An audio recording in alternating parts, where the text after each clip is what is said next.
And thank you, Bruce, for that another wonderful introduction. And as he said, I'm the Health and Science Officer for the Real Abundance Program, Dr. Glenn. Now, let's start with, you've probably heard people say, well, I have my bottled water.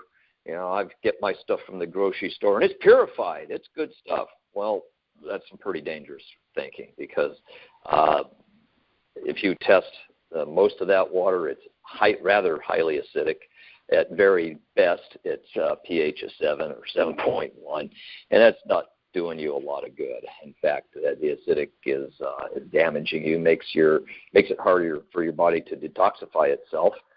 And we discussed detoxification in the last call, but that can be some pretty dangerous thinking. However, that is a good medium for them to add our Real Abundance concentrate. But let's get into chapter 2 here. Let's get into it. Water, where life begins. Now, without proper hydration, you cannot and will not be truly healthy. All life begins with water. So when we drink water, and the right kind of water, it can be a big part of our lifestyle being healthier. And the average, this is a scary thought, the average citizen, a senior citizen, is 50 to 70% dehydrated. And that leads to every imaginable disease in the elderly, including constipation. And diet and toxic exposure also contribute to this. Now, you combine dehydration because of the wrong water and bad diet and toxic exposure. Well, we've got a pretty devastating environment here. Now, the right water can aid the body and in clearing these toxins, but we still need to eat properly. And that is perhaps a discussion for something else that we have planned later. You may see something coming up after we're done with this project. So water and hydration is very, very important to bone marrow, and bone marrow is important to our body because it's a major component of our immune system. It produces T cells, B cells, and other white blood cells that produce antibodies. The bone marrow produces red blood cells, which are the oxygen transport vehicles of our body. It produces platelets, which give us the ability to clot and stop wound bleeding. It produces stem cells, which helps us to produce tissue replacement and healing. So chronic dehydration actually leads to the body's inability to manufacture these immune cells and life-supporting cells from the bone marrow, further weakening our structurally and decreasing our immune response to disease and increasing our aging process. So proper hydration is necessary for true health. Now, science says that our body is about 69% water on average. Now, I have a little problem with that. I think if you're well hydrated, you're going to be closer to 75, 80% because, see, this is an average of people who are typically dehydrated. This is where these studies came from, but I don't have any empirical evidence to back that up. But it's just common sense that if they took these numbers from people who are drinking the normal water out there and not drinking enough, that number is at 69% is going to be a little low. But we do know the brain is at least 85% water. The bones are 35% water. Blood is 83% water. And the liver is 90% water. So I get this question all the time when the water subject starts to come up, and it is, well, how much water should I drink? And there's a rule of thumb, and it's if you drink 1/2 of your body weight in pounds, in ounces per day, that's a good minimum target. So in other words, if you weighed 200 pounds, 100 ounces would be your minimum target. If you weigh 140 pounds, 70 ounces would be your minimum target of water consumption for that day. Now, the official report from the National Research Council suggests that we require 1 milliliter of water per consumed calorie in a day, which really it all comes out to about half your body weight in ounces. But it also says, and this is pretty scary, that council also says that most of this quantity is contained in prepared foods. What? We don't need to drink water? That certainly seems implied, doesn't it? And that's some really dangerous information there if it's interpreted that way, because digestion, urination, perspiration, respiration, and defecation, a lot of Asians, they're all dehydrated, or dehydrating, I should say. They use water for their processes. So these prepared and processed foods that they mentioned, well, they're not raw foods. They don't contain any significant amount of water. So don't let that statement mislead you in any way. You need to drink water. Proper hydration helps flush the digestive system between meals. Now, a little side note, there's a Chinese remedy for kidney stones, and that's 2 quarts in the morning upon rising and when you get out of bed. Now, that flushes the intestine and the bowel also. So if you're going to do something like that, you don't get too far from the bathroom for a while, and don't do it long term. Water is more than just a way for your dry parts to not be dusty. Our cells actually function and are powered by a type of cellular battery. Now, let's define a battery here. A battery has a separation of charges. Okay, it holds what's called an electrical potential. And now, if we have a positive charge and a negative charge, and we put that together, now remember we discussed how free radicals are neutralized, the bad free radicals are neutralized by negatively ionized particles, which are in our water, electrons. Now, that neutralizes it, becomes pretty much a zero rather than negative or positive. If we can hold electrons on one side and the positive charge on the other, that is an electrical potential, which is a potential for work.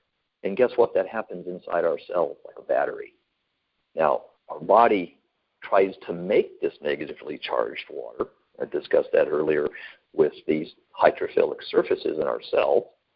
And by drinking positively charged water, or typical purified acid water, it's making it excessively difficult for our body to do this work, this electrical work that has to happen inside the cells. So it's really important that we drink ionized water to help our body in its cellular battery.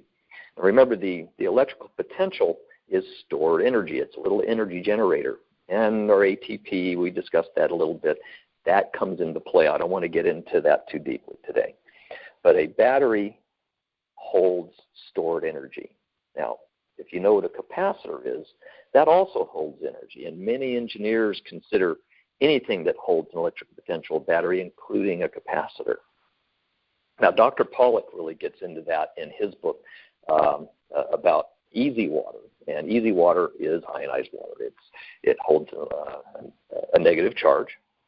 And he discusses the cellular battery to a greater degree than we want to get into here.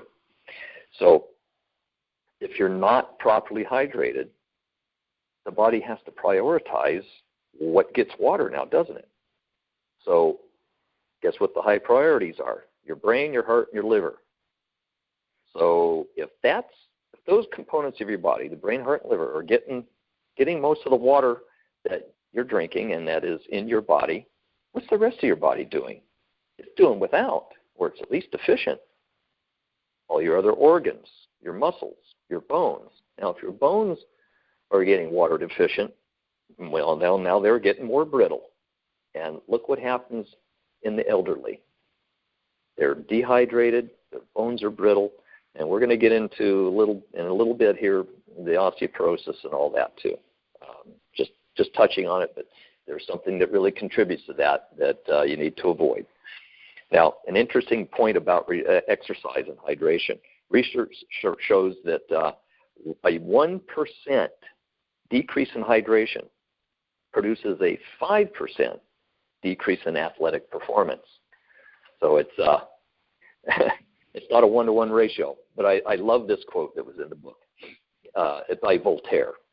Quote, "The art of medicine consists in amusing the patient while nature cures the disease," unquote. Oh, I love that because it's so true. The ultimate healer is your body. Drugs and antibiotics and all that, it doesn't heal your body. It may make you feel a little better, entertaining your body while it's trying to cure itself.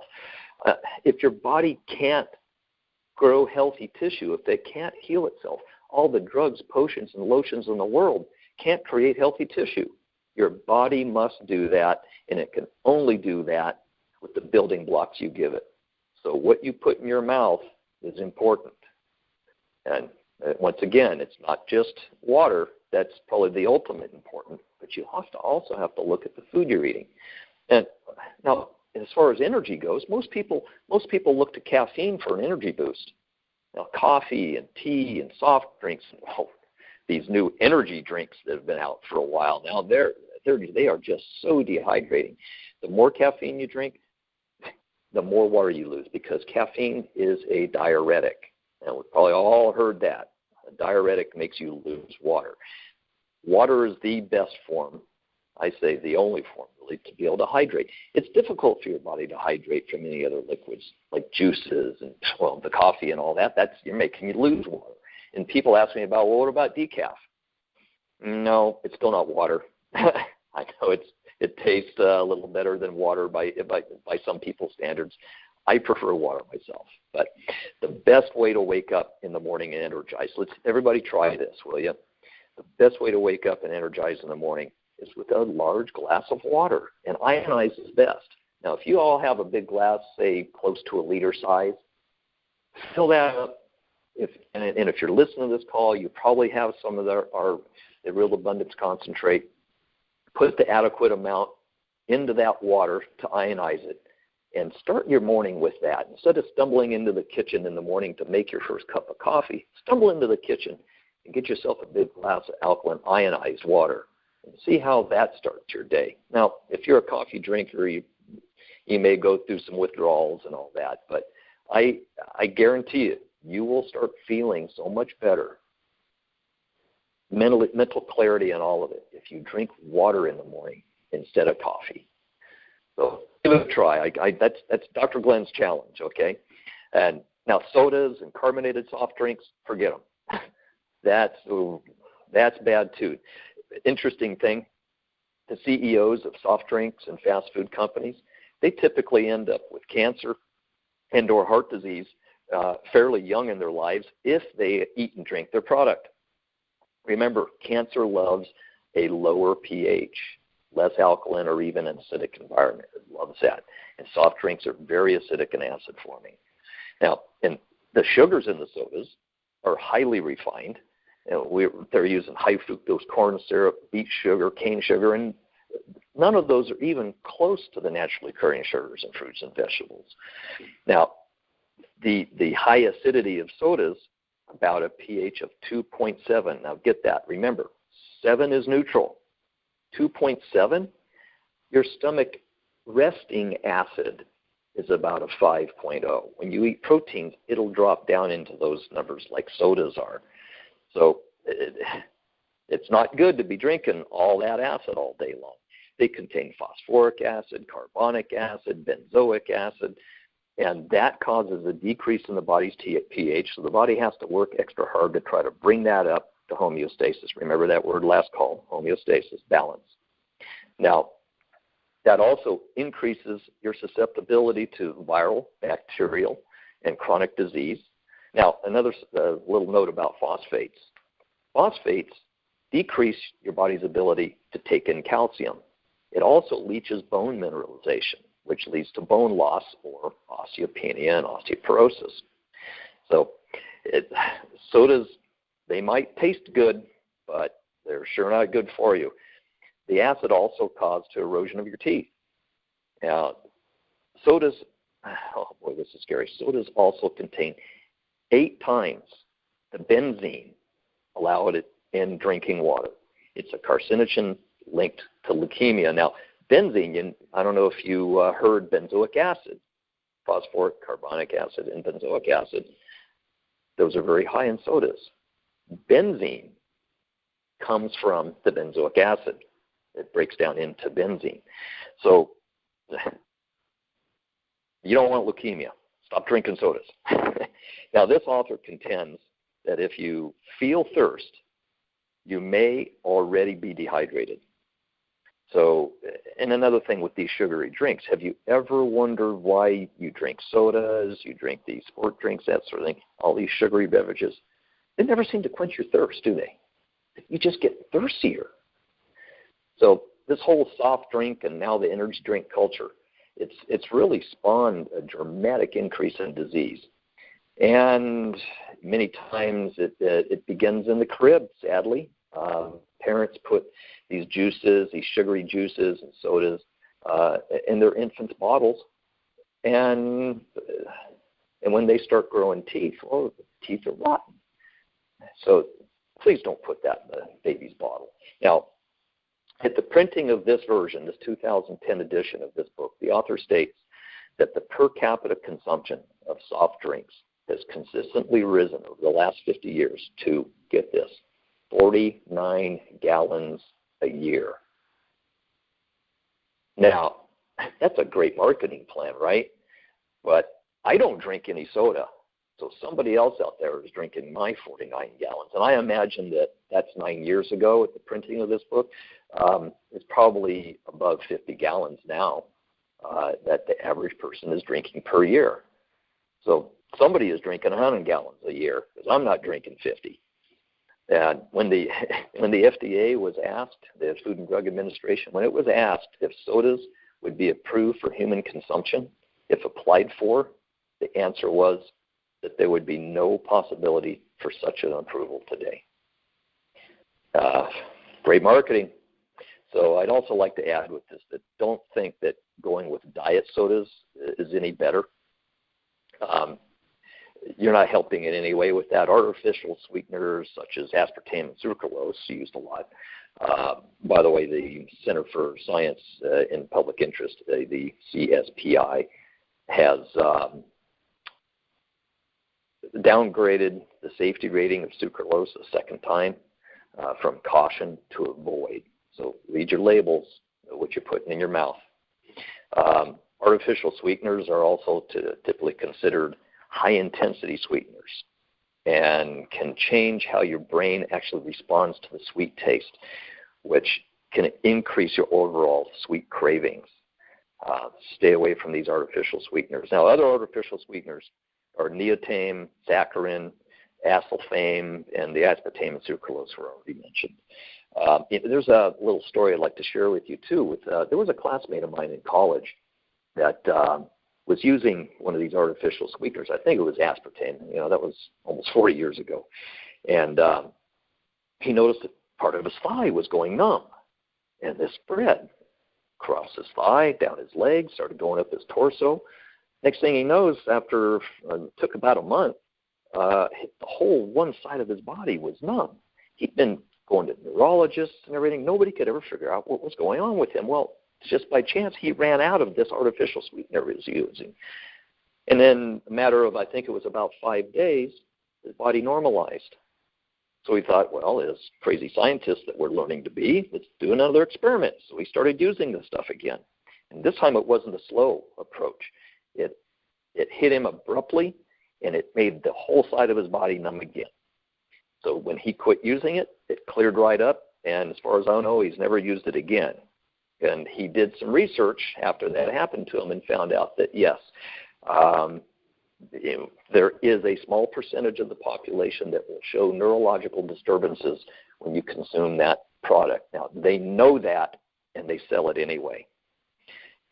Those artificial sweeteners are linked to birth defects, cancer, immune dysfunction, obesity, and digestive disorders, which essentially lead to every Neolithic disease that we see today due to the leaky gut syndrome that it creates and the inflammation in your blood, the serum, that's secondary to that. So by chronically not hydrating enough, by not drinking enough water, you become what we call chronically dehydrated. And that interferes with brain function, and that contributes to Alzheimer's, dementia, depression, schizophrenia, bipolar disorder, Lewy body disease, and other dementia-type diseases, and also blood vessel capillary collapse in the brain. And this chronic dehydration is often misdiagnosed because doctors aren't trained to see it, nor are they even looking for dehydration. So a well-hydrated body and gut are the first lines of defense against disease. Now, water should be consumed all day long except for meals. No water at meals. And if you're craving water at your meals, think about this. You may be dehydrated. So if you're feeling like you really need to drink water at a meal, try drinking more water in between your meals and see if you can eat. Now, another thing you might do is drink a big glass of water 20, 30 minutes before your meal. But you should try to avoid drinking any fluids when you're eating a meal, and let your body do its work. Don't drink anything for a while after you've had a meal as well. But with all this talk of hydration, we don't want to overhydrate either. The most water you should drink, if it is not ionized, is 1 liter per hour. Okay, ionized water you can drink 1.5 liters per hour. 1 to 2 gallons, or even the Chinese remedy that I talked about for the kidney stones, that'll result in extra water moving to the bowels, and then that extracts minerals via osmosis. I know I didn't define osmosis, but maybe we can cover that another time. I've got material to get through here. Now, that osmosis, you're actually pulling particularly sodium, among other minerals, but particularly sodium, out of the body into the gut. Now, too low a sodium can lead to a condition called hyponatremia, and that may lead to brain swelling and brain damage. Now, too much mineral and electrolyte loss may lead to death. Sport drinks, they're no better either because they're very high in sugars. And let's not name any, but you see them advertised on coolers at sports events all the time. But the electrolytes in those are non-ionic as well, and it's hard for your body to absorb. Good sources of electrolytes are angstrom or nanominerals, raw foods, unprocessed Celtic sea salt or the pink Himalayan sea salt, sea vegetables like nori and dulse and kelp, that sort of thing. But spirulina and chlorella are also good sources. Now, this author, Bob Mccauley, says that we should drink 1.5 to 2 gallons of water a day between meals. Now, that's a lot of water, isn't it? He says that 1 gallon will only meet the basic requirements of hydration and internal cleansing. He also states that this half body weight rule, half your body weight in ounces, only satisfies the water requirements that we lose each day. And that's why I say that is your minimum target. So that is the very minimum that you should try to consume in a day. Try to do more than your body weight in ounces, half your body weight in ounces. Now, the extra above that number is used to help flush your digestive tract and organs of waste. So it's important you try to get more water than just that half your body weight number. Now, in closing, I always like to close with the electrons are the fountain of youth. Remember that. Electrons are important. And the real abundance concentrate goes beyond alkalinity. It's ionized and has these desirable electrons that we so desperately need. And our E2 technology in the concentrate results in stable ionization and the extra electrons that we so desperately need. That's why we're unique. Nobody else has that. And with that, Bruce, I'll give it back to you, and I will speak to you all in a couple of weeks. We'll discuss Chapter 3, What Kind of Water? Back to you, Bruce. Are you there?